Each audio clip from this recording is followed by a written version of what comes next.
नमस्कार, आप देख रहे हैं रब्जी लाइव न्यूज। मैं आपके साथ हर्षिता जौहरी। आइए रुक करते हैं देश प्रदेश से जुड़ी तमाम खबरों की ओर। चीनी विदेशी मंत्रालय ने शुक्रवार को दैनिक प्रेस कॉन्फ्रेंस में एक सवाल के जवाब में कहा कि यह जीत चीन और रूस दोनों के लिए अहम है।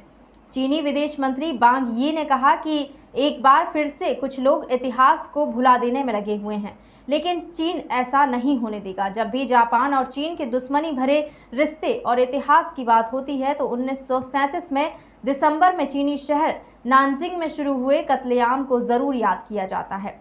जापानी सैनिकों ने नानजिंग शहर को अपने कब्जे में लेकर हत्या, रेप और लूट को अंजाम देना शुरू कर दिया था। यह कत्लेआम 1937 में दिसंबर महीने में शुरू हुआ था और 1938 में मार्च महीने तक चला था। नानजिंग में उस वक्त के इतिहासकारों और चैरिटी संगठनों के अनुमान के मुताबिक 2.5 से 3 लाख लोगों को मौत के घाट उतार दिया गया था। इनमें ज्यादातर महिलाएं और बच्चे थे।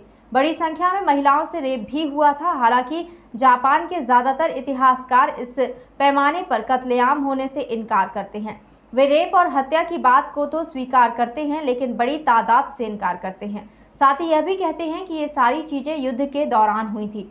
1931 में जापान ने चीन के मंचूरिया में आक्रमण किया। जापान ने यह आक्रमण एक विस्फोट के बाद किया था, जो जापानी नियंत्रण वाले रेलवे लाइन के पास हुआ था। इस दौरान जापानी सैनिकों का मुकाबला चीनी सैनिक नहीं कर पाए और जापान ने कई चीनी इलाकों को अपने कब्जे में लिया। जापान चीन पर अपनी पकड़ मजबूत बनाता गया और चीन कम्युनिस्टों और राष्ट्रवादियों के गृह युद्ध में फंसा था। चीन के राष्ट्रवादी नेता चियांग काई शेक ने नानजिंग को राष्ट्रीय राजधानी घोषित किया था। कई जापानियों को लगता है कि चीन में जापान की जाति को वहां की टेक्स्ट बुक में बढ़ा चढ़ा कर पेश किया गया है। हालांकि यह ऐतिहासिक तथ्य है कि 1931 में जापान ने बड़ी आक्रामकता से चीन में मंचूरिया पर कब्जा किया था।